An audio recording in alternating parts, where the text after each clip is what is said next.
עכשיו להצעה שצפויה להביך את הקואליציה. מזכ"ל מפלגת העבודה, חבר הכנסת חיליק בר, הגיש השבוע הצעת חוק שקובעת שכל הסדרה סופית לריבונות בשטחים תהיה רק על בסיס פתרון שתי המדינות. פרשננו אמנון אברמוביץ' מוסר שהמטרה היא לתרגם את המצב הקיים בכנסת, שבו יש רוב לפתרון זה, להצהרה מדינית מחייבת. הצעת החוק הזו יצרף גם חבר הכנסת יצחק כהן מש"ס, ועל קו הטלפון מצרף אלינו היוזם שלה, חבר הכנסת חיליק בר. שלום לך. שלום, בוקר טוב. אני מניחה ששמעת עכשיו את אלקין, אמנם על נושא קצת אחר, אבל לא באמת אחר. מה הסיכוי בכנסת כמו זו להכיל התחייבות כזו?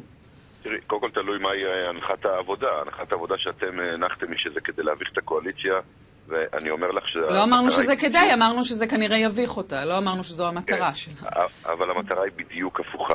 המטרה היא לתת דעה ורוח גם לממשלה וגם לקואליציה, שחוזרת ואומרת שהיא רוצה לקדם את נושא פתרון הסכסוך, את שתי מדינות לשני עמים, שזה הדבר היחיד שיבטיח את המפעל הציוני והמדינה המקסימה שלנו כיהודית ודמוקרטית. ועל כן, בדיוק מאחר ובכנסת הזו, ואולי מאז 92 לא הייתה כנסת שיש בה רוב מוצק וברור לשתי מדינות לשני עמים, כולל רוב בעם ברור לדבר הזה, הכנסת הזו בהחלט יכולה להעביר את זה. ואני פה קורא גם לממשלה, גם לקואליציה, גם לחברי יש עתיד, התנועה, הליכוד של נתניהו, שאומר שהוא מוכן לשבת באוהל בין רמאללה לירושלים, לחוקק את החוק הזה. החוק הזה הוא טוב, הוא לא כובל את ידיה של הממשלה. הוא נותן לה להבין שהכנסת תהיה איתה רק בפתרון של שתי מדינות לשני עמים, וזה גם ימנע את הניסיונות ההזויים והמסוכנים לפעמים של כוחות בימין, שזה גם פורסם אצלכם ביומן שישי, לסיפוח חד צדדי של שטחים ביהודה ושומרון, מה שיחסל סופית את עתידה של ישראל כיהודית דמוקרטית וציונית. אתה חושב שהתמונה שאתה מתאר שיש בכנסת מבחינת ההתפלגות שלה בעד ונגד היא גם התמונה שישנה בעם, בגלל שראש הממשלה נתניהו אומר שכל הסדר מדיני יעבור דרך משאל עם?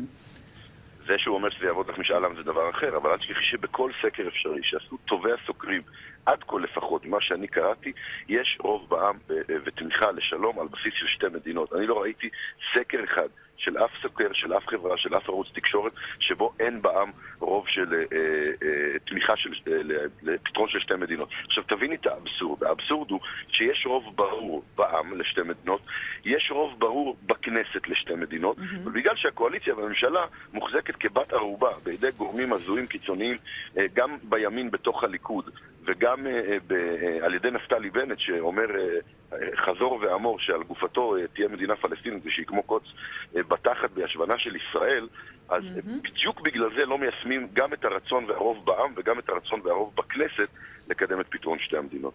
טוב, אתה קורא להם גורמים הזויים, אבל בכל זאת יש שם 12 מנדטים, אז עוד נראה מה יהיה עם ההגדרות האלה. לא, אני אמרתי גורמים הזויים בליכוד. אני חושב שבנט פועל מתוך אידיאולוגיה. אני חושב שבליכוד יש גורמים, את יודעת מה, קיצוניים שלא מאמינים בפתרון שתי המדינות, שלא רוצים מדינה פלסטינית, והם מחזיקים את הממשלה, בעצם הם מחזיקים את הקואליציה, כולל אגב יו"ר הקואליציה יריב לוין, ולצערי גם הדובר הקודם זאב אלקין, שהוא איש מאוד חכם שאני מעריך אותו, אבל גם הוא לא רואה בפתרון הזה כפתרון שיכול להביא לנו רגיעה לאזור, והם אלה שמנהלים את העם בניגוד לרצון העם, בניגוד לרוב בכנסת, ואת הדבר הזה, הצעת החוק שלי בעצם מתכוונת לשנות רק כדי לתת רוח גבית אמיתית ולהבטיח ששום פתרון אחר לא יהיה פה, אלא פתרון שתי המדינות. חבר הכנסת חיליק בר, תודה רבה לך.